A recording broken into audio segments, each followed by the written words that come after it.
जनाब Munawwar gold medallist हैं ICMA के और 2.5 साल में आईसीएमए की। मैंने सेमेस्टर 4 और 5 इकट्ठे उठाए और मैंने मुझे लगा यार ये तो हलवा है, मैं कर लूँगा। और मेरे पाँचों के 6 पेपर फेल हो गए, सारे पेपर फेल हो गए। तो मेरा इंजीनियरिंग में एडमिशन का ख्वाब तो हो गया ख़राब। तो उसके बाद मेरे पास सुसाइडल किस्म के मेरे थॉट्स आने लगे। मैं बता रहा हूँ, ये बहुत कम लोग जानते हैं मेरी ज़िंदगी में। Munawar, you can do anything, nobody can do anything, nobody can do anything। और ये हो ही नहीं सकता कि आप हर चीज़ में अच्छे हो, आपको ढूंढना पड़ता है कि आप किस चीज़ में अच्छे हो। बिस्मिल्लाहिर्रहमानिर्रहीम, अस्सलाम वालेकुम, welcome to another episode of road mapper podcast, जहाँ पे मैं उन एक्सपर्ट्स को इनवाइट करता हूँ जिन्होंने अपनी फील्ड में कुछ ना कुछ अचीव किया हो, और हम कोशिश करते हैं कि उनसे जानें कि उनकी जर्नी का क्या रोड मैप रहा, किस तरह कौन सी स्ट्रगल से पहुँचे, क्या स्टेप्स लिए, ताकि आप भी एक तो समझ सकें कि जनाब क्या क्या स्टेप्स लेने चाहिए जो कि मोस्ट ऑफ द टाइम हमें पता नहीं होता, और दूसरा ये जान सकें कि उस सक्सेस को हासिल करने के लिए जो चैलेंजेस आते हैं वो क्या क्या होते हैं जो कि आपको लाजमी फेस करना पड़ते हैं। आज जो गेस्ट हैं, दोस्त हैं, उनसे जो मैं आपको मिलवाऊंगा, यूँ समझ लें कि ये जो बुक रोड मैप पर पढ़ी है ना, उसका जो तराशने का अमल है, उसके ऊपर जो हमने काम किया है, या यूँ समझ लें जो मेरे लिए एक सैम्पल मॉडल था जिस पे मैंने टेस्ट एंड ट्रायल किया है, तो वो ये दोस्त हैं और इनसे आपको मिलवाते हैं और इनसे आपको काफ़ी कुछ सीखने का मौका मिलेगा। सो मुनव्वर सिद्दीक इनका नाम है। क्या करते रहे हैं, क्या बैकग्राउंड है, वो बाद में जाएंगे। सबसे पहले इनको शो में इनवाइट करते हैं। अस्सलाम वालेकुम, कैसे मुनव्वर? अल्लाह का शुक्र है, खैरियत से हो? अल्हम्दुलिल्लाह। एक्साइटेड हो? हाँ अल्हम्दुलिल्लाह, ठीक है। यस। मुनव्वर का थोड़ा सा बैकग्राउंड टच करता हूँ और फिर मैं कोशिश करूँगा कि जो की पॉइंट्स है मेरे जहन में, चाहता हूँ मुनव्वर के एक्सपीरियंस आप तक पहुँचे, वो हम डिस्कस करें, फिर आगे चीज़ों को लेकर चलेंगे। जनाब मुनव्वर गोल्ड मेडलिस्ट हैं आईसीएमए के और 2.5 साल में आईसीएमए किया। और जिन लोगों को आईसीएमए का नहीं पता, ICMA stands for institute of cost and management accountants of Pakistan and it's also chartered management accountant. ठीक है। तो जो पढ़े लिखे हैं, जो पढ़ा लिखा तबका है, उनको भी हमारे पॉडकास्ट से बहुत कुछ सीखने का मौका मिलेगा कि अपने कैरियर में क्या करना है। तो हम फॉर द टाइमिंग ये डिस्कस करते हैं कि जनाब ये जर्नी पॉडकास्ट के अंदर ख़ासतौर पे आईसीएमए की जो जर्नी थी वो क्या रही, कैसे रही, और बड़े अप्स एंड डाउन से मुनव्वर गुजरा। बड़ा इंपॉर्टेंट एलिमेंट है उन लोगों के जो पढ़ाकू भी हैं, कैरियर में पेनिट्रेट भी करना चाहते हैं, लेकिन वहाँ पे मसले मसाइल आते हैं। 2.5 साल में कैसे कर लिया? फोकस, एक लफ्ज़ होगा, फोकस। आई डोंट नो कि कितना बड़ा पॉडकास्ट जाता है, पर हमें ये फील आ रही है ये लेंथी जाएगा और इंशाल्लाह आपको काफ़ी वैल्यू मिलेगी। आईसीएमए में तुम जाना नहीं चाहते थे? नहीं जाना चाहता। वो जर्नी से स्टार्ट करो, फिर आगे। मेरी जर्नी बेसिकली, जो मेरी जर्नी शुरू हुई थी वो मैट्रिक के बाद। मैट्रिक तक मेरा साइंस में बहुत ज़्यादा इंटरेस्ट था। I was very good in mathematics and science. मैंने एफएससी की। मैं काफ़ी आपको मिलेगा कि यूसुफ काफ़ी पॉज दे रहा है, मैं दूंगा क्योंकि मैं काफ़ी चीज़ें मुनव्वर की जानता हूँ। मैं चाहूँगा वो डॉट्स आप तक कनेक्ट हो। हम मैट्रिक से पीछे भी जाएंगे, वो जो तुम टाट पे पढ़े हो वो वाली कहानी से स्टार्ट। वो तो एक ये था, तुम्हारा जो मैट्रिक का बैकग्राउंड है वो क्या रहा और कहाँ पढ़ा तुम? मैट्रिक मैंने किया था FG boys secondary school, Khanna डाक, एक छोटा सा स्कूल था। बेसिकली वहाँ पे तो टाट वाला जो था वो तो मैं नर्सरी और प्रेप में मैं टाट में पढ़ा था। वो तो उस वक्त गवर्नमेंट स्कूल में एडमिशन कराया था। बेसिकली जो मेरे वालिद साहब थे शुरू में वो ये नहीं चाहते थे कि मैं, मतलब उनके कुछ दोस्त अहबाब थे, वो ये कहते थे कि इनको ना दीनी तालीम में होना चाहिए। तो फिर मेरी मदर ने बहुत ज़्यादा एफ़र्ट की, हमें स्कूल में दाखिल करवाया। फिर वहाँ से मेरी जर्नी स्टार्ट हुई पढ़ने की। फिर आहिस्ते ग्रेजुअली फादर ने बहुत ज़्यादा सपोर्ट करना शुरू कर दिया।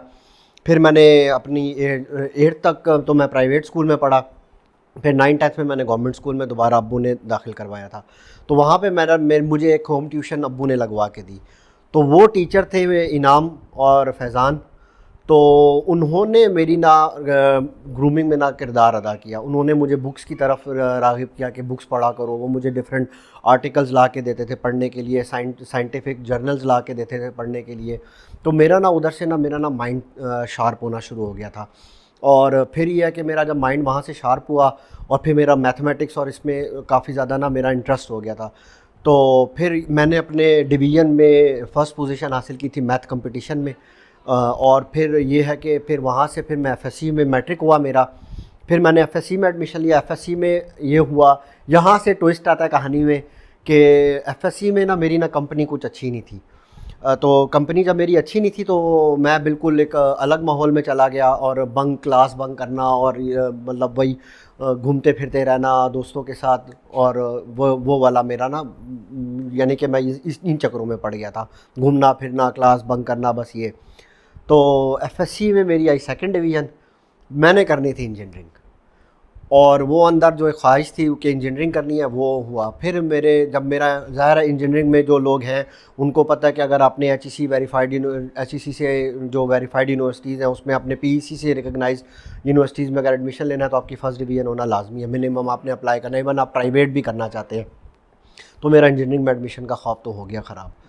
तो उसके बाद मेरे पास सुसाइडल किस्म के मेरे थॉट्स आने लगे। मैं बता रहा हूँ ये बहुत कम लोग जानते हैं मेरी ज़िंदगी में, इवन मेरे पेरेंट्स को भी नहीं पता कि मैं चाहता था कि बस मैं सुसाइड करूं और मैं ख़त्म हो जाऊं। वहाँ से मैंने सोचा यार बीकॉम करते हैं। अब्बू को मैंने कहा कि मैंने सोचा कि बीकॉम करते हैं, और अब्बू मेरे एटॉमिक एनर्जी कमीशन में थे, अच्छी पोस्ट पे थे। मैंने सोचा यार वो क्लर्क तो कोई अकाउंटिंग असिस्टेंट तो लगवा ही देंगे। तो मैंने फिर बीकॉम किया और बीकॉम में मैंने कर गया टॉप। वो एक जो डसा हुआ आदमी होता है, जो कहते हैं ना कि जब वो गिर के इंसान उठता है तो उसमें एक नया वो होता है। तो वहाँ से मैंने फिर पढ़ना शुरू कर दिया और मेरा अकाउंटिंग में इंटरेस्ट बनना शुरू हो गया। फिर ये होता था कि अब्बू ऑफिस के कुछ मामलात घर में सॉल्व कर रहे होते थे और कुछ चीज़ें डिस्कस करते थे। तो शुरू में तो मैं कहता था लाएं दे अब्बू मैं आपके साथ हेल्प कराता हूँ। तो वो तो शुरू में तो वो हो जाते थे, लेकिन मैंने उनकी 2-3 चीज़ें सॉल्व करके दी, और उस पर उनके ऑफिस में डायरेक्टर ने उन 50 रुपये का नोट दिया था कि अपने बेटे को देना, उसने ये प्रॉब्लम सॉल्व करके दी है। और ये अब वालिद साहब का भी आपका बैकग्राउंड अकाउंट्स का बैकग्राउंड में आप उनको हेल्प आउट कर रहे हैं। वो बेसिकली प्रिंसिपल अकाउंट्स ऑफिसर थे एटॉमिक एनर्जी कमीशन में। तो फिर वहाँ से फिर मैंने बीकॉम किया। बीकॉम के बाद मेरा एक और वो हुआ मसला हुआ, एक नया अंदर से ख्वाहिश जागी कि मैंने जर्नलिज्म करनी है। किताबें बहुत पढ़ता था और मुझे लगता था कि मैं बहुत अच्छा एंकर बन जाऊँगा। मुझे लगता था मैं सही ये पॉलिटिशियंस को सीधा मतलब करूँगा मतलब मैं एक अच्छा एंकर बनूँगा और लोगों के सामने सच लाऊँगा। और हालांकि जो रियलिटी थी वो बहुत डिफरेंट थी कि जो जर्नलिज़्म का करियर है वो बिल्कुल डिफरेंट होता है। मुझे तो कुछ पता नहीं था, हम तो बच्चे थे। तो मैंने अब्बू को कहा अब्बू मैंने कायद-ए-आज़म यूनिवर्सिटी में इंटरनेशनल रिलेशंस में मेरा एडमिशन करवा दें या जर्नलिज़्म में। अब्बू ने कहा ठीक है। तो कायद-ए-आज़म यूनिवर्सिटी के फॉर्म्स आ गए, सब कुछ हो गया जी, चलो जी बीकॉम के बाद ये जर्नलिज़्म करेंगे। तो अब्बू के कुछ दोस्त थे वो डीजी फाइनेंस रिटायर हुए हैं पब्लिक सेक्टर एटॉमिक एनर्जी से ही। तो उन्होंने अब्बू को कहा कि ये किन चक्करों में पड़ रहा है बच्चा तुम्हारा तो उन्होंने जब ये कहा तो अब्बू ने क्या किया, अब्बू एक दिन गए, वो FCM में थे, फेलो मेंबर थे ICMA के। तो अब्बू एक दिन गए ICMA में मेरा एडमिशन करवाया और घर आए और अब्बू ने कहा बेटा तुम्हारा हो गया एडमिशन, और ले गए मुझे गाड़ी पे कि ये तुम्हारा ये इंस्टीट्यूट है, वो H9 में आपने देखा होगा, तो वो तुम्हारा इंस्टीट्यूट है और यहाँ पे तुमने बेटा अब तुम्हारी क्लासेस स्टार्ट हो जाएंगी। तो वहाँ से मेरा एडमिशन हुआ। तो जब वहाँ पे मेरा एडमिशन हुआ तो अब मेरा माइंडसेट चेंज हो गया था। अब मैंने क्लर्क नहीं बनना था, अब मैंने कुछ करना था लाइफ में, और मेरे दिमाग में था यार अब कुछ बनना है, कुछ करना है, मैं कर सकता हूँ। जी जनाब, तो finally road mapper Urdu version में भी अवेलेबल है। आप roadmapper.com पे जाके इसको डाउनलोड कर सकते हैं फ्री ऑफ कॉस्ट। साथ साथ इंग्लिश वर्जन पहले से अवेलेबल है। सो बोथ, अगर आप इंग्लिश रीडर हैं या उर्दू रीडर हैं, आप ई बुक वर्जन इनके फ्री में हमारी वेबसाइट roadmapper.com से डाउनलोड कर सकते हैं। साथ साथ वो लोग जो ऑडियो बुक रीडर्स हैं, तो उर्दू वर्जन की पूरी 8 आवर्स की ऑडियो बुक भी हमारे यूट्यूब चैनल पे मौजूद है, वहाँ से इसको सुन सकते हैं। और अगर आप वीडियो सीरीज़ के अंदर इसको देखना चाहते हैं, सुनना चाहते हैं, समझना चाहते हैं कि जनाब बुक में क्या है, उससे फ़ायदा उठाना चाहते हैं, तो वो भी हमारे यूट्यूब चैनल पे मौजूद है। सिंपल मकसद ये है कि आपको हेल्प आउट किया जा सके, आप अपनी लाइफ, अपने कैरियर, अपने बिजनेस के रोड मैप प्रॉपरली बना सकें और अपने गोल्स को अचीव कर सकें। सिंपली विजिट करें roadmapper.com और वहाँ से आप इसको डाउनलोड कर सकते हैं फ्री में। और वो लोग जो हार्ड बुक रीडर हैं, जो चाहते हैं कि उनके पास ये हार्ड बुक में अवेलेबल हो, तो आप वहाँ से जाके इनको ऑर्डर्स भी कर सकते हैं। साथ साथ अगर आप चाहें तो रोड मैप्स के चार्ट्स भी जो हैं उसको भी ऑर्डर कर सकते हैं roadmapper.com। ये थॉट मैं चाहूँगा तो हमारी ऑडियंस को पता चले, ये थॉट कहाँ से कनेक्ट हुआ? IC में जाके बुक्स पढ़ के ये कहाँ से विजन ब्रॉड हुआ कि भाई क्लर्क नहीं, मैं कुछ कर सकता हूँ? ये बीकॉम में जब मैंने अकाउंटिंग पढ़ी, मैंने आपको पता मेरा मैथ बहुत अच्छा था। तो अकाउंट्स एंड फाइनेंस के जो लोग हैं जो आपके ऑडियंस में भी कई लोग होंगे अकाउंट्स एंड फाइनेंस के जिनकी मैथ अच्छी होती है, वो बहुत एक्स्ट्रा ऑर्डिनरी अकाउंटेंट्स होते हैं और नंबर्स में खेलने का उनको मज़ा आता है। मुझे नंबर्स में खेलने में मज़ा आना शुरू हो गया था और मैं इन्जॉय करता था। मतलब मैं जब बीकॉम में मेरा ये होता था कि मैं क्वेश्चन सॉल्व करने के लिए नहीं पढ़ता था, मैं थ्योरी पढ़ता था। हमारे इवन कि हमारी क्लास के आप लड़के देखें, आप खुद भी पढ़े, आपने देखा होगा लड़के ज़्यादातर प्रॉब्लम सॉल्विंग पे जाते हैं। मैं कभी प्रॉब्लम सॉल्विंग पे जाता ही नहीं था। मैं उस प्रॉब्लम को समझने की कोशिश करता था कि ये है क्या, इसकी रूह क्या है, इस क्वेश्चन की रूह क्या है, ये कहना क्या चाहता है, ये सॉल्व क्या करवाना चाहता है। तो मैंने वो चीज़ ना ट्रिगर होना शुरू हो गई थी मेरे माइंड में और मैंने उसको इन्जॉय करना शुरू कर दिया था। मैं रातों को बैठता था और मैं अकाउंट एंड फाइनेंस के क्वेश्चंस को इन्जॉय करता था और उनको एज ए अपने आप को इमेजिन करता था कि मैं किसी कंपनी का मैनेजर और ये प्रॉब्लम है और ये मैंने सॉल्व करनी है। और उस उधर से फिर मेरे ना माइंड में ना मतलब मेरा कॉन्फिडेंस बिल्टअप होना शुरू हो गया, मुझे मज़ा आना लग गया और मैं इन्जॉय करने लगा पढ़ाई को। सही है। अच्छा, बीकॉम से आ गया, जर्नी आ गई, आईसीएम में एडमिशन आ गया। आईसीएम में फिर क्या हुआ? आईसीएमए का journey it was a roller coaster और वो बहुत टफ जर्नी होता है। जो लोग हैं वो पता है उनको कि चार्टर्ड अकाउंटेंसी आसान नहीं होती। मैं फर्स्ट डे क्लास में गया तो मेरे कुछ दोस्त बने थे और मैंने उस दिन सोचा था, उस दिन हमारी क्लास में 120 बच्चे आए थे, 2 सेक्शंस थे, 120 बच्चे आए थे और उस दिन मैंने तैयार किया था मैं इन 120 से पहले क्वालिफाई करूँगा। I will be the first one two qualify CMA. और ये समझे कि एफएससी वाली जो नाकामी थी ना, जो वो तड़प थी, वो आप ये समझे कि ये मैंने उसका इलाज करना था। और मैंने उस दिन सोचा था कि यार मैं इनको बताऊंगा कि करते कैसे हैं आईसीएम में। तो मैंने पढ़ना शुरू कर दिया और एग्जाम्पशंस मिलनी थी मुझे 3, मैंने एग्जाम्पशंस नहीं ली, मैंने पढ़ा और फिर मैंने क्लासेस ली और फिर मैंने स्टेज वन में जब मेरा एडमिशन हुआ तो मैंने स्टेज 1 और 2 दोनों के पेपर्स उठा लिए थे, 8 के 8, और मैंने वो दोनों 8 के 8 पेपर पास भी किए थे और उसमें मेरी पाकिस्तान में थर्ड पोजीशन आई थी। और उस वक्त पूरे पाकिस्तान में 4 बच्चे थे जिन्होंने स्टेज 2 जो था, उस वक्त स्टेजेस होते थे, अब तो सेमेस्टर सिस्टम है, स्टेज 2 के उस वक्त 4 बच्चे थे जिन्होंने पूरा क्वालिफाई किया था और मैं उन चारों में से एक था। और मैंने स्टेज 1 और 2 इकट्ठे किया क्वालिफाई। फिर मैं सेमेस्टर 3 में आ गया, मैंने 4 नहीं लिया, सेमेस्टर 3 लिया। सेमेस्टर 3 में मेरा गोल्ड मेडल आ गया, मेरी पोजीशंस आ गई, सर्टिफिकेट ऑफ मेरिट्स आए और फिर वहाँ पे मुझे स्कॉलरशिप मिल गया। फिर मैं हो गया ओवर कॉन्फिडेंट। अब ये आती है अच्छा, इसमें सबसे जो ज़रूरी बात है ना, जो स्टूडेंट्स होते हैं जो गलती है वो ये करते हैं, जो मैंने भी गलतियाँ की। एक तो 2-3 गलतियाँ ना मैंने बड़ी नोट कर ली थी। मेरी ना एक बात थी, मैं ये बड़ा कुछ पॉइंट्स ऐसे हैं जो लाइफ में ना बहुत ज़रूरी हैं। एडवाइस हर एक से नहीं लेनी चाहिए, हर एक एडवाइस लेने के लिए नहीं होता। बेशक वो आपका सीनियर है, बेशक वो बहुत हाई लेवल पे है, बेशक उसने वो सब कुछ अचीव किया हुआ है जो आप अचीव करना चाहते हो, फिर भी ज़रूरी नहीं है कि वो आपको एडवाइस अच्छी दे। एडवाइस हर एक से, मैं बहुत जल्दी मुझे ये बात समझ आ गई थी कि मैंने आईसीएम में या चार्टर्ड अकाउंटेंसी एक ऐसी सर्टिफिकेशन है जिसमें ना आपके लिए ना एडवाइस बहुत मैटर करती है कि आपने पेपर की तैयारी कैसे करनी है, आपने कौन से एरियाज़ को ज़्यादा टच करना है। ये बात से तो आपको सारे एरियाज़ टच करने होते हैं क्योंकि पता नहीं होता पेपर कहाँ से आएगा, कौन बनाएगा, क्या पेपर में आएगा, लेकिन आपको ना टच करना पड़ता है, सब कुछ पढ़ना पड़ता है। लेकिन आपको ना सीनियर से एडवाइस, मुझे याद है मैंने एक इंसान है उस्मान नज़र, उसके अलावा मैंने किसी से एडवाइस नहीं ली। ठीक है। और ये कैसे समझ आ गया था, मतलब लड़कों को देख के? अच्छा, मैं बताऊँ मैंने एक बात ऑब्जर्व की कि आप ना 10 लोगों के पास जाएंगे, वो आपको 10 डिफरेंट बातें बताएंगे और स्टूडेंट का माइंड ना बिल्कुल कच्चा दिमाग होता है और वो 10 बातें अब्जॉर्व नहीं कर सकता और वो उन 10 बातों को छांट के सही बात निकाल भी नहीं सकता। अब आपको जो एडवाइस मिल रही है हिट एंड ट्रायल है, आपको अच्छी एडवाइस मिल रही है, आप लो, आप उसको खुद परखो, आप उसको खुद घर जाके आप उसको देखो कि वो बंदा जो आपका सीनियर है वो बात कर रहा है तो क्या उसका बैकग्राउंड है। हमारे यहाँ सबसे बड़ी गलती होती है, हम ना अपना एहतसाब नहीं करते। हम क्या करते हैं, हम यूनिवर्सिटीज़ पे डाल देते हैं या आपने देखा होगा आमतौर पे ज़्यादातर स्टूडेंट्स का यही शिकवा होता है, यार यूनिवर्सिटी ने फ़ेल कर दिया, टीचर्स ने फ़ेल कर दिया, बोर्ड वालों ने बेईमानी कर दी, इसने अपने गिरेबान में हम झांकते ही नहीं है।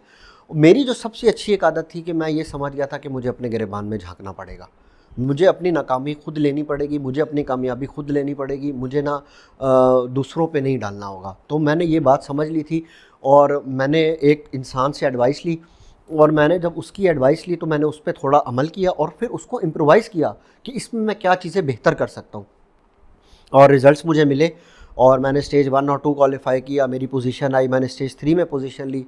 फिर हो गया मैं ओवर कॉन्फिडेंट, मैं हवाओं में उड़ने लगा और कुछ गलत एडवाइसेस मिली मुझे। Munawwar, you can do anything, nobody can do anything, nobody can do anything. और ये हो ही नहीं सकता कि आप हर चीज़ में अच्छे हो, आपको ढूंढना पड़ता है कि आप किस चीज़ में अच्छे हो। सही है। अच्छा, इसको हम थोड़ा सा कट करके लेके आते हैं। वो जो ओवर कॉन्फिडेंस था उसका रिजल्ट क्या हुआ? उसका रिज़ल्ट अब मैं आपको बताता हूँ कि उसका ये रिज़ल्ट हुआ कि मैंने सेमेस्टर 4 और 5 इकट्ठे उठाए और मैंने मुझे लगा यार ये तो हलवा है, मैं कर लूँगा। और मेरे पाँचों के 6 पेपर फेल हो गए, सारे पेपर फेल हो गए। वो बंदा जो टॉप करता आ रहा था, जिसको गोल्ड मेडल मिल गया था, और जो है ना वो आगे गया है, तो 6 के 6 फेल हो गए। अच्छा, मेरे पेपर फेल हो गए। अब यहाँ पे मैंने अपनी ज़िंदगी का एक इम्पॉर्टेंट डिसीजन लिया और मैं समझता हूँ कि मैंने अपनी ज़िंदगी का सबसे स्मार्ट डिसीजन लिया। हमारे जो इंस्टीट्यूट्स होते हैं उसमें ये होता है कि अगर आप फेल हो गए तो आप आगे के सेमेस्टर उठा सकते हैं। अब हुआ ये कि जो मेरे साथ के लोग थे या जो मेरे से एक आध पेपर जूनियर थे वो मेरे हो गए सीनियर, और उनके 2-2 3-3 पेपर नहीं पास हो गए, तो मेरे पेपर ज़्यादा फेल हो गए। क्योंकि लोग 1-1 2-2 जो फुल टाइम स्टूडेंट्स होते हैं, जो अच्छे स्टूडेंट्स होते हैं, वो 1-1 2-2 पेपर पास कर ही लेते हैं। तो मेरे तो सारे फेल हो गए, मैं हो गया उनका जूनियर। अब मेरे पास 2 ऑप्शंस थी, या तो मैं घर पे बैठता और तैयारी करता, या कुछ क्लासेस जिसमें मैं वीक था वो क्लासेस लेता इंस्टीट्यूट में, और फिर मैं या तो मैं सेमेस्टर 6 उठा लेता और मैं शो कराता कि मैं 6 में हूँ। एक बड़ी अच्छी कहावत है ICME और CA के स्टूडेंट्स की कि आगे दौड़ तो पीछे छोड़। इसका ये है कि आगे आगे लेटे जाओ, सेमेस्टर 6 में बैठे हुए स्टेज 2 के पेपर भी पास नहीं होते। मैंने क्या किया, मैंने पेपर नहीं उठाए, मैंने सेमेस्टर 6 नहीं उठाया, और ये सबसे स्मार्ट डिसीजन है। जो लोग प्रोफेशनल क्वालिफिकेशंस कर रहे हैं उनके लिए मेरा यही एक एडवाइस है कि आप लोग ना, जब सेमेस्टर, हम लोगों के पास सबसे पता क्या गलती करते हैं, हम लोगों को स्टार्ट में पता ही नहीं होता कि हमने पेपर कौन से देने हैं। हम क्लास एक पेपर की ले रहे होते हैं, हम फाइनेंशियल मैनेजमेंट की, स्ट्रेटेजिक फाइनेंशियल मैनेजमेंट की क्लास ले रहे होते हैं। पेपर हमने देना होता है एडवांस फाइनेंशियल रिपोर्टिंग का, और हम जो है वो बैठे होते हैं दोस्तों के साथ बैठ के मैनेजमेंट अकाउंटिंग की तैयारी कर रहे होते हैं। मतलब मैं ये करता था, एक बात और, मैं सेल्फिश था। अगर आपको प्रोफेशनली कामयाब होना है ना, तो आपको सेल्फिश होना पड़ेगा। सेल्फिश की ना इसकी एग्जांपल को भी लेके चलते हैं।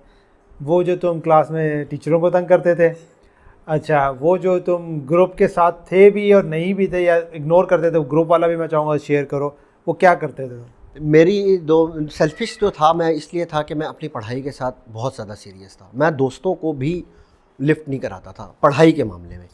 अच्छा, अब ना मेरे 2-3 रूटीन थी। एक ये कि मैं ना सेमेस्टर शुरू में डिसाइड कर लेता था कि मैंने ये पेपर देना है और मैं उसी पेपर पे फोकस करता था। अब यहाँ पे एक टाइम मैनेजमेंट का फैक्टर था। टाइम मैनेजमेंट फैक्टर सबसे ज़्यादा ज़रूरी होता है कि आपको टाइम मैनेज करना है। अगर मैं पेपर दे रहा हूँ, मिसाल है कि स्ट्रेटेजिक फाइनेंशियल रिपोर्टिंग का, और मैं फाइनेंशियल मैनेजमेंट की क्लासेस ले रहा हूँ, तो मैं घर में उठ रहा हूँ, मैं तैयार हो रहा हूँ, मैं इंस्टीट्यूट जा रहा हूँ, मैं क्लास ले रहा हूँ, मैं दोस्तों के साथ गप्पे लगा रहा हूँ, मैं खाना पीना कर रहा हूँ और घर आ रहा हूँ। ये सारा टाइम मेरा संक कॉस्ट है, मैं ज़ाया कर रहा हूँ। मैंने ये काम नहीं किया, मैंने टाइम ज़ाया नहीं किया। क्या किया? मैंने ये किया कि मैंने अपने 5 पेपर लिए जो फेल हुए थे, मैंने उन्हीं को पढ़ना शुरू कर दिया।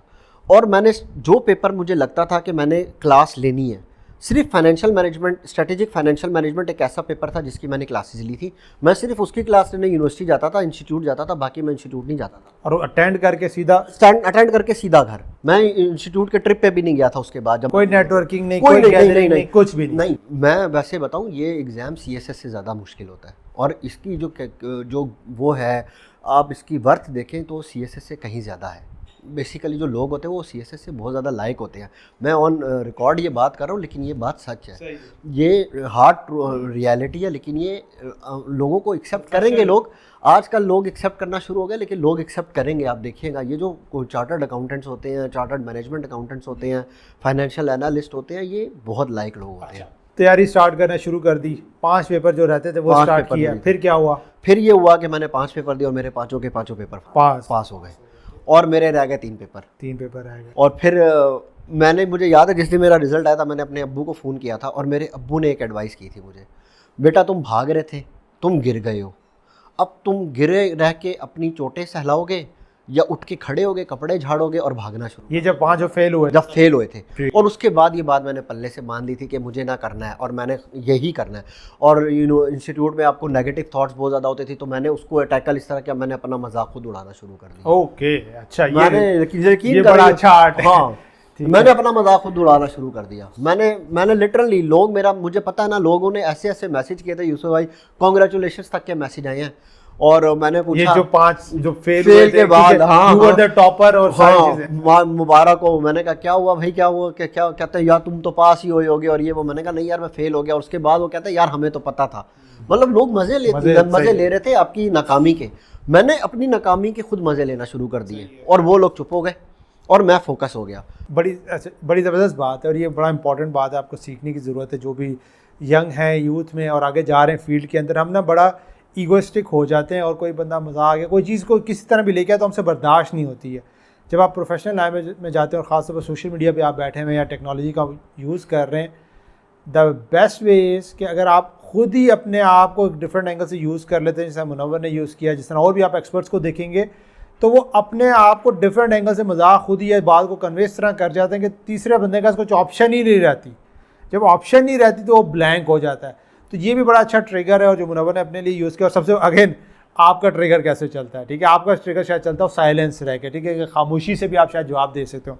अच्छा, मजाक उड़ाना शुरू कर लिया, हाँ। फिर पेपर दिए, पास हो गए। फिर लास्ट 3 पेपर का लास्ट 3 पेपर वो मेरे एक ही अटेम्प्ट में निकल गए थे। ठीक है, और कितने साल में कंप्लीट हुआ? फिर मेरा 2.5 साल में कंप्लीट। और एवरेज क्या है आईसी में? एवरेज है 6-7 साल, 6-7 साल एवरेज है। और मैं 21 या 22 साल का था, 22 साल का था जब मैंने कितने गोल्ड मेडल आपको? मेरे 3 मेडल्स हैं, सर्टिफिकेट ऑफ मेरिट सब मिला के पोजीशंस मेरी 3 से 4 पोजीशंस हैं, ठीक है, आईसीएमए में। अच्छा, अब यहाँ पे मैं एक बड़ा इंपॉर्टेंट कैरेक्टर लेके आता हूँ जो कि इसकी जर्नी में बहुत इंपॉर्टेंट रहा, वालदा का कैरेक्टर।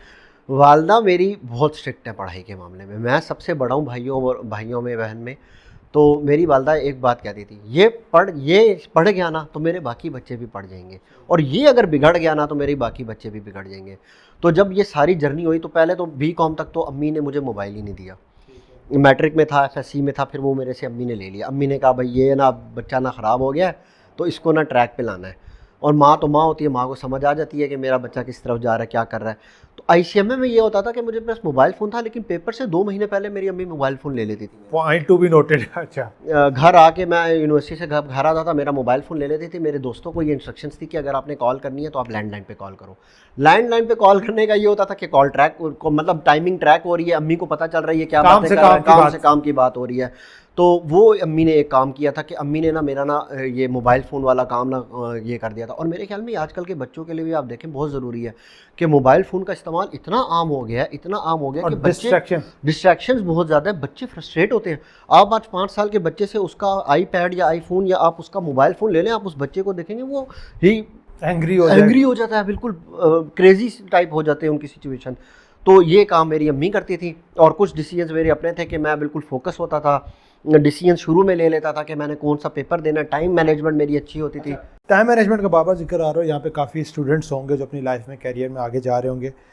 मैं चाहूँगा कि नॉर्मल भी अगर एक्सप्लेन कर सको कि आपका लर्निंग का रूटीन क्या था, किस तरह लेके चले, और फिर मैं चाहूँगा एग्ज़ाम्स के अंदर आप क्या रूटीन लेते थे। अच्छा, हमारे अब ना लोगों को लगता होगा कि जब CA या ICMA के पेपर होते हैं तो लोग पढ़ते रहते हैं और ज़्यादातर लोग यही करते हैं। मैं ये करता था, मैं 3 किस्म के गोल बनाता था। और सबसे पहले सेमेस्टर शुरू हुआ, पहला मेरा ये गोल होता था कि मैंने कौन सा पेपर देना है, मैंने वो डिसीजन लेना है कि मैंने कौन से पेपर देने हैं। अब जो पेपर देना है, फिर दूसरा डिसीजन ये होता है क्या मैं इनकी क्लासेस लूँगा।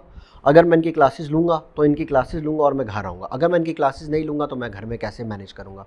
फिर मैं वीकली गोल्स बनाता था कि एक वीक में मैंने एक सब्जेक्ट के कितने टॉपिक्स करने हैं। मिसाल है मेरे 4 पेपर हैं तो मैंने चारों पेपर को डिवाइड कर दिया कि एक हफ्ते बाद मेरे इन 4 सब्जेक्ट के ये टॉपिक कवर होने चाहिए। और इसमें 2 चीज़ें होती थी, एक कॉन्सेप्चुअल स्टडी, फिर होती थी मेरी प्रैक्टिस। पहले मैं पूरा कोर्स जो है वो कॉन्सेप्चुअल ख़त्म करता था, मैं प्रैक्टिस नहीं करता था। मतलब ये कि जो थ्योरी का पार्ट है, समझना, अंडरस्टैंड करना और फिर आगे मूव फॉरवर्ड करना, मैं पहले वो करता था। मैं पहले अपना थ्योरेटिकल पार्ट पूरा करता था और उसके लिए 5-5 किताबें पढ़ता था एक सब्जेक्ट की, और मैं अच्छे से थ्योरी अपना प्रिपेयर कर लेता था। मैं अपने कॉन्सेप्ट्स क्लियर कर लेता था। जब मेरे कॉन्सेप्ट्स क्लियर होते थे फिर मैं प्रैक्टिस की तरफ जाता था। कॉन्सेप्ट्स क्लियर करना बहुत ज़रूरी है। फार्मूलाज हैं आपके, स्टैंडर्ड कॉस्टिंग के फार्मूलाज हैं, आपके जॉब ऑर्डर कॉस्टिंग के फार्मूलाज हैं। हमें फार्मूले रट्टे हुए होते हैं, फिंगर टिप्स पे रटे होते हैं स्टूडेंट्स को, लेकिन उन फार्मूलाज का मतलब ही नहीं पता होता कि ये फार्मूला क्यों यूज़ हो रहा है। यार मैं स्टैंडर्ड कॉस्टिंग क्यों कर रहा हूँ, यार मैं मिक्स सेल्स की सेल्स मिक्स वेरिएंस क्यों निकाल रहा हूँ, मैं सेल्स वेरिएंस क्यों निकाल रहा हूँ, हमें पता ही नहीं होता, हमें फार्मूले रट्टे हुए होते हैं। मुझे याद है जब सर हमें एक वेरिएंस का टॉपिक सर पढ़ा रहे थे, आमतौर पे ऐसा होता था कि मैं पहले से पढ़ के जाता था क्लास में ना, अगर क्लासेस ले रहा हूँ तो क्लास में पढ़ के जाता था, तो मैं शोर मचा के रखता था, सर को क्वेश्चनिंग कर रहा हूँ। एक दिन सर ना वेरिएंसेस पढ़ा रहे थे, मुझे कुछ समझ नहीं आ रही थी, सारी क्लास को बड़ी अच्छी समझ आ रही थी। सर मैंने कहा सर मुझे तो समझ ही नहीं आ रही है, अब क्या पढ़ा रहे हैं, ये किस तरह हो रहा है, क्या हो रहा है। तो सर ने मुझे कहा तुम पीछे जाके बैठ जाओ, उनको लगा ये मस्ती कर रहा है। तो ये वाली टॉप बाद में बताऊंगा कि मस्ती वाला क्या सीन होता था मेरा। तो मैं मुझे पीछे बैठा, कहता है तुम ऐसे बैठ जाओ जैसे तुम नमाज में हो। तो उनको लगा ये शरारतें कर रहा है भाई जिस तरह ये करता है, लेकिन उनको फिर ये हुआ कि अगले दिन और 2 दिन बाद मैं लगाए, मैंने समझा उसको, और एक दिन बाद क्लास थी, फिर पूरी क्लास को नहीं पता थे और मुझे आता था कि इसका मतलब क्या है। यार मिक्स वेरिएंस है, मटेरियल वेरिएंस है, हमारे पास एक रॉ मटेरियल है, इसमें 2 गिलास बनने चाहिए, बन रहा 1 गिलास है, तो इसका मतलब है हम यार काम सही नहीं कर रहे। हमारे पास 2 गिलास का मटेरियल है स्टैंडर्ड, हम बना उसमें क्वालिटी को कंप्रोमाइज़ किए बगैर 3 गिलास बन रहे हैं, तो उसका मतलब हमारा पास फेवरेबल वेरिएंस है। अब यही बात है, और थोड़ा इसी में मैंने भी किया है कुछ 1-2 फाउंडेशन वगैरह। ये जो मुनव्वर बात कर रहा है और फिर एक्सपीरियंस की बात आ जाती है, ये बड़ा इंपॉर्टेंट एलिमेंट है कि जब तक आपको वो कॉन्सेप्ट्स क्लियर नहीं होंगे ना, और हम भी अब थोड़ी बहुत ट्रेनिंग्स करते हैं कुछ ऑनलाइन से रेलिवेंट, आप इजीली कन्वे नहीं कर सकते, आपके पास एग्जांपल्स नहीं हो सकती, आपके पास रिसर्च नहीं होती, आपके पास डाटा नहीं होता और वो कन्वे नहीं होता, तो आपका स्टूडेंट या जो भी यूज़र है, जो भी देखने वाला है, उसको वो बात कन्वे नहीं होती। अच्छा, ये किया। अच्छा, एग्ज़ाम्स में तुम्हारी रूटीन क्या होती थी? एग्ज़ाम्स में मेरी ये रूटीन होती थी, एग्ज़ाम्स में मैं पढ़ता था, एग्ज़ाम्स का जो मंथ होता था, बेसिकली मैं एग्ज़ाम्स का मंथ है, इस महीने मेरे एग्ज़ाम्स है 30 दिन से पहले, वो मेरा होता था प्रैक्टिस का, थ्योरेटिकल एंड प्रैक्टिस दोनों। और उसके बाद फिर मेरा ये होता था कि मैंने ये करना, फिर एग्ज़ाम डे पे मेरा ये होता था, रात को मैं जाता था वॉक पे और मूवी देखता था और फिर सोता था, रिलैक्स करता यहाँ तो एग्जाम के आखिरी और याद कर रहे थे। मैं तो फुल चिल माहौल होता था। अच्छा। मैं जाता था वॉक पे भाई के साथ, लंबी वॉक करता था 1.5-2 घंटे की, और फिर आता था, फिर एक फिल्म देखते थे हम भाई सारे मिलके, आराम सुकून से मूवी देखी मैंने, और मूवी देख के मैं सो जाता था। ये क्यों होता था? ये इस वजह से होता था क्योंकि मैंने पूरे 6 महीने पढ़ा है, मैंने आखिरी के महीने पे नहीं छोड़ा हुआ सब कुछ। मैं इतना रिलैक्स होता था पेपर पे कि लड़के मुझे देख के हैरान हो रहे होते थे, और लिटरली वो हैरान होते थे कि ये इतना रिलैक्स कैसे है। मैं एग्ज़ाम हॉल में बैठे टीचरों को तंग कर रहा होता, तो लिटरली अच्छा खासा तंग कर रहा होता था। अच्छा, ये बताओ, तुम शीटें भी नहीं लगाते थे ज़्यादा? हाँ, शीटों वाली भी बड़ी कहानी है। वो हमारा टैक्सेशन का पेपर था, एडवांस टैक्सेशन का, तो मेरे साथ ना एक लड़की बैठी हुई थी, वो ना शीटों पे शीटें भरी जा रही है, और मेरी टोटल 4 शीटें, और मैं हैरान परेशान, मैंने कहा यार मुनव्वर तुम तो फेल हो जाओगे यार, ये तो टॉपर है। और रिजल्ट आया, मेरा मेडल आ गया, वो फेल हो गई। बाल मैं वो ना, बाकी उस दिन ना मैं कंफ्यूज हो गया था, हालांकि नहीं होना चाहिए था, लेकिन उस दिन मैं कंफ्यूज हो गया। मैंने कहा ये लिख क्या रहे हैं जो मैंने नहीं लिखा, आखिर टैक्सेशन में ऐसी क्या है, सिंपल से क्वेश्चंस होते हैं, टू द पॉइंट अपने जवाब देना होता है। अच्छा, एक और बात, क्योंकि अभी हमारा ICMA का और प्रोफेशनल का चल रहा है, मैं चाहता हूँ उसमें थोड़ा सा और डीप से जाए। वो जो आई गेस तुमने एक जिक्र किया था कि सवाल तुमने गलत कर दिया, कॉन्सेप्चुअल। हाँ, कॉन्सेप्चुअल, क्योंकि ये स्पेसिफिक टू दोज पीपल जो प्रोफेशनल लाइफ में, प्रोफेशनल कैरियर में, एजुकेशन में, और जब पेपर करने जाए तो अगर इस तरह की मिस्टेक हो ज़रा सुनिएगा। अच्छा, कॉन्सेप्ट्स पे एक बात है, देखिए मैं स्टूडेंट्स को ये कहूँगा कि अगर वो कामयाब होना चाहते हैं ना, तो वाकई उनको ना लायक बनना पड़ेगा, और लायक होना मुश्किल नहीं है। हम लोग पता है कि हम लोग गलत ट्रैक पकड़ते हैं, हम लोग फार्मूलाज और रट्टों के चक्कर में पड़े रहते हैं, और ज़रा सा पेपर ट्विस्ट होके आया और आप गए। आप कहते हैं जी आउट ऑफ सिलेबस, आपने बड़ा सुना होगा, आउट ऑफ सिलेबस पेपर आया था, आउट ऑफ सिलेबस पेपर आया था। यार आउट ऑफ सिलेबस कुछ भी नहीं होता, जो आपको किताबें पढ़ी हैं या जो किताबें आपको रिकमेंडेड है, वो पेपर उसी बुक्स में से होता है। बात यह कि आपने रट्टे मार के गए हुए हैं, आपने, वो टीचर ने आपको कहा है, कई तो टीचर्स भी ऐसे होते हैं, वो रट्टे लगवा के रखते हैं कि ये पढ़ लो, मेरी स्लाइडें देख लो, ये नहीं होता इस तरह। अब स्टूडेंट्स को पता है क्या होता है? आओ उस एग्जाम्पल पे आओ, वो क्या हुआ था? वो ये कॉन्सेप्ट्स पे ये हुआ था कि ICM में और CA में एक ये सीन होता है कि जब आपके पेपर हो जाते हैं, तो उसके बाद ना आपके रिजल्ट्स ना आ जाते हैं, आप फेल हो या पास हो, तो आपके ना सॉल्यूशंस अपलोड होते हैं। उस ज़माने में होते थे, अभी भी आई होप होते होंगे। तो मैंने ना फेल होने के बाद मैंने इंस्टीट्यूट को बुरा भला कहने के बजाय मैंने एक दिन वेट किया और मैंने अपने 5 पेपर के सॉल्यूशंस निकाले कि यार ये मैंने किया क्या है। तो सब पेपर्स में ना मैंने ना कोई गड़बड़ की हुई थी। और ज़्यादातर कॉन्सेप्चुअल थी, कुछ ब्लंडर्स थे। अब एडवांस फाइनेंशियल रिपोर्टिंग का पेपर था, उस वक्त जो स्टैंडर्ड कहता था वो ये होता था, कंसोलिडेशन का एक पेपर होता था। तो कंसोलिडेशन में बैलेंस शीट को कंसोलिडेट करना होता था, इनकम स्टेटमेंट को कंसोलिडेट करना होता था। तो मैंने कंसोलिडेशन ही गलत की, डेट ही गलत डेट पे कंसोलिडेट किया हुआ था। तो जब मैंने पेपर देखा तो मुझे समझ आया यार मेरा आधे से ज़्यादा पेपर तो ठीक है, पास तो मुझे होना चाहिए था, लेकिन ये इतना बड़ा ब्लंडर था कि मैं खुद कहता हूँ कि यार जो भी बंदा जिस भी टीचर ने पेपर चेक किया बाकी उसको मुझे पास नहीं करना चाहिए था, वो ऐसा ब्लंडर था।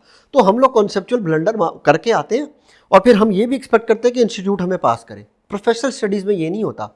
प्रोफेशनल स्टडीज़ में आपके कॉन्सेप्ट्स पे आपको नहीं कहीं, वो तो ये क्या, मैं अगर पेपर चेक करूँ मैं तो कहूँगा यार ये तो हमारे इंस्टीट्यूट का नाम डबो देगा मार्केट में जाके, ये क्या करेगा जाके मार्केट में, ये तो नाम डबो देगा हमारा।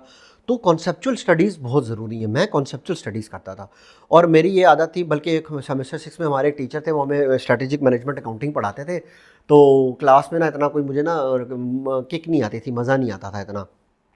तो एक दिन वो क्लास में वैसे उन्होंने तकल्लुफ़न या वैसे पूछ लिया होगा कि अगर किसी बच्चे को लगता है कि उसको मेरी क्लास से फ़ायदा नहीं हो रहा, बड़े सीनियर टीचर थे, बड़े अच्छे टीचर थे, तो किसी बच्चे को फ़ायदा नहीं हो रहा तो वो बच्चा ना मुझे बता दे, मैं उसकी अटेंडेंस लगा दूंगा, वो बच्चा जा सकता है।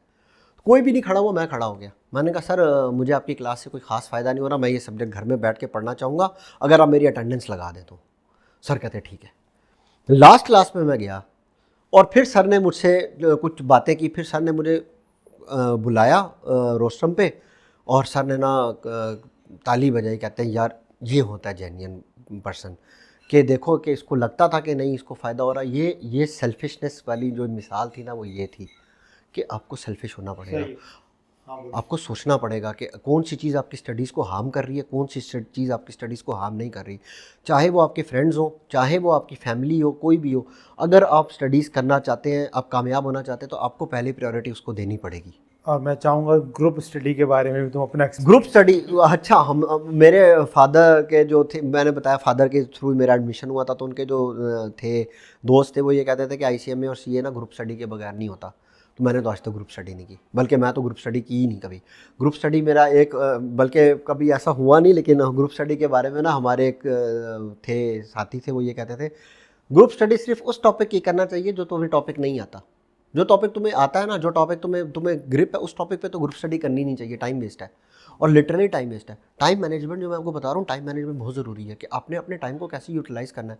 ग्रुप स्टडी में होता क्या है, 20% स्टडी, 80% बातें, मस्ती मजाक। आजकल की दोस्तियाँ क्या होती हैं, वैसे तो कुछ बहुत अच्छे दोस्त होते हैं, आजकल की दोस्तियाँ होती हैं 4 बैठे में एक की ले मज़े वो कर रहे हैं, बेइज्जती कर रहे हैं और वो उसको दोस्ती कहते हैं। और ये सीन हो रहा होता है और आप बस वही है, वो बेचारा अगला बच्चा जो आपका दोस्त होता है वो हो सकता है दोस्ती में कुछ ना बोल रहा हो, आप उसकी पर्सनैलिटी के परखचे उड़ा देते हैं। लिटरली यूसुफ भाई परखचे उड़ा देते हैं मजाक मजाक में अगले इंसान की पर्सनैलिटी की। तो ये एक मैसेज है कि यार नहीं किया करें इस तरह। हम समझते हैं ये दोस्ती है, लेकिन ये दोस्ती नहीं होती। वो आपके मुंह पे तो हंस रहे होते हैं, लेकिन घर जाके या तन्हाई में वो जो फील कर रहे होते हैं वो उनको पता होता है, या वो उस वक्त फील कर रहे होते हैं वो उनको पता होता है। बेसिकली डैमेज होता है। अच्छा, अब हम इस टॉपिक को अगर वाइंड अप की तरफ जाएं तो कोई ऐसी चीज़ें जो तुम शेयर करना चाहो, वो पीपल जो IC में कर रहे हैं, करना चाह रहे हैं, सोच रहे हैं। अच्छा, पहले तो ये बात भी मैं चाहूँगा ज़रूर एक्सप्लेन करना किस तरह के बंदे को ICMA में जाना चाहिए। हाँ, ये बड़ा इम्पोर्टेंट, बहुत इम्पोर्टेंट है।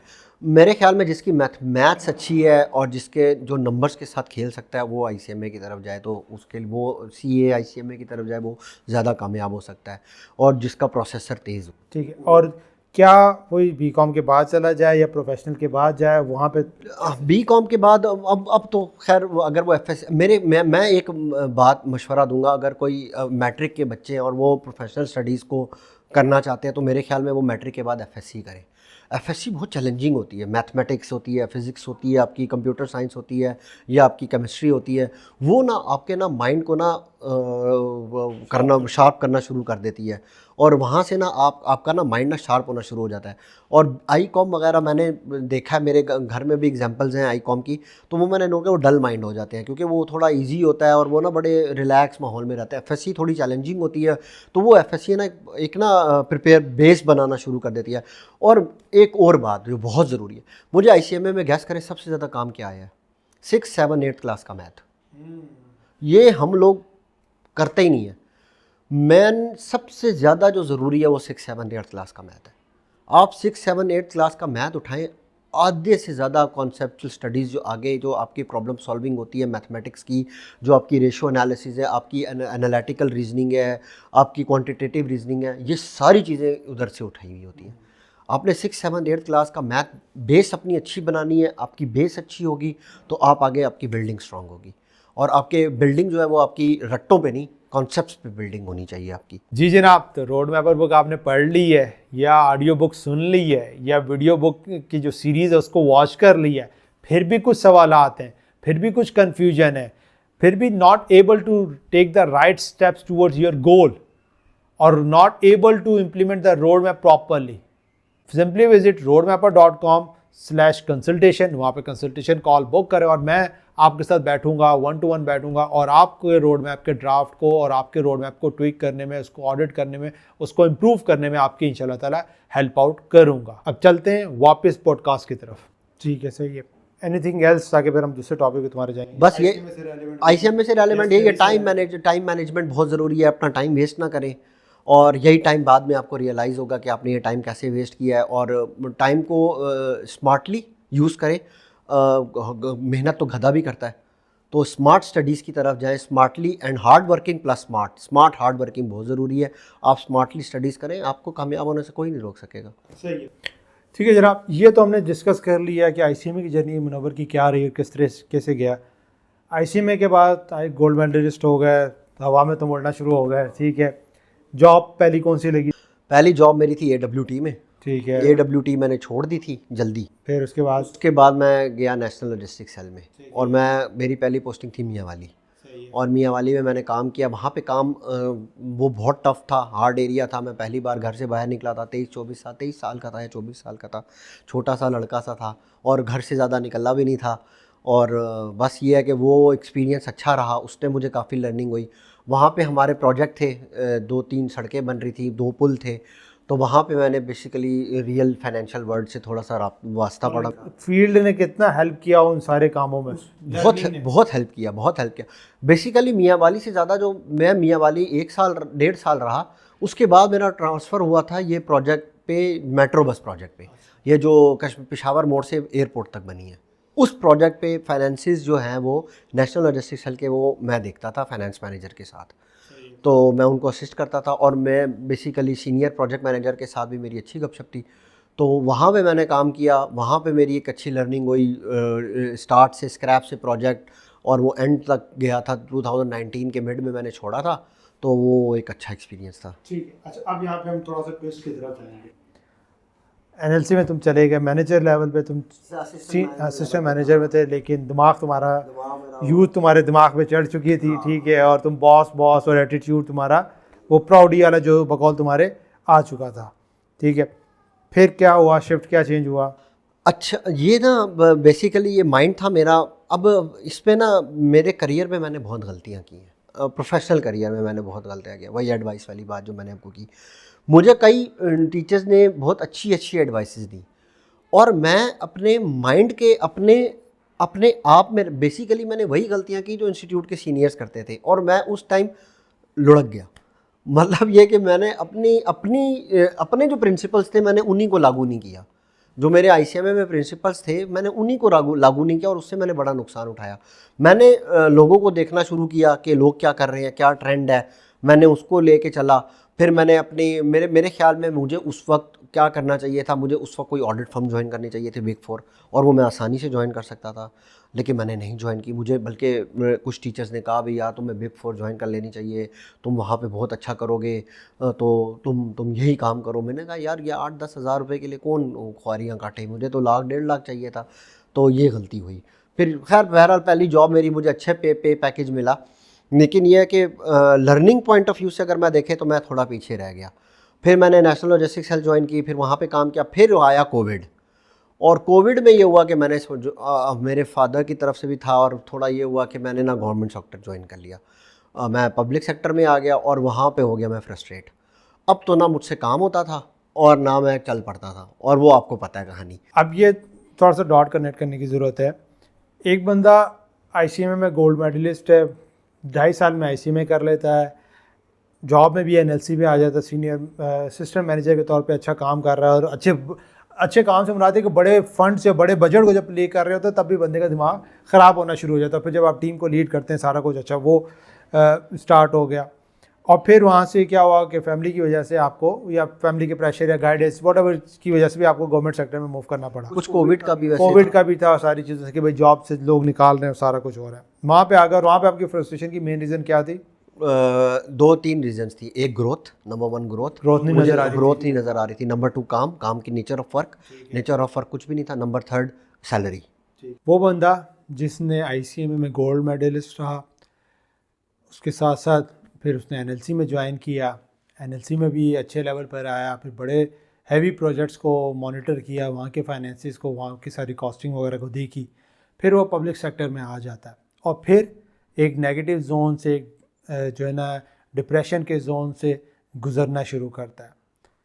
ये चीज़ अगर आप जानना चाहते हैं तो फिर आपको थोड़ा वेट करना पड़ेगा, और यहाँ पे हम करेंगे टू बी कंटिन्यू, और नेक्स्ट पार्ट के अंदर हम आगे की जर्नी को शेयर करेंगे मुनव्वर की, कि जनाब वो जो डिप्रेशन में गया उसके बाद उसकी लाइफ में क्या आया, फिर कैसे मूव फॉरवर्ड हुआ, और फिर आगे जाके अपने ट्रैक में किस तरह आगे उसने एक रोड मैप बनाया और वो किस तरह उसको हेल्प आउट कर रहा है। सो अब इस फीडबैक ज़रूर दीजिएगा जनाब, कैसा रहा ये पॉडकास्ट, और पार्ट 2 में आप क्या कुछ देखना चाहते हैं, और क्या कुछ सीखने का मौका मिला, और सीखने का मौका मिला, कुछ वैल्यू नज़र आती है तो ज़रूर शेयर कीजिएगा।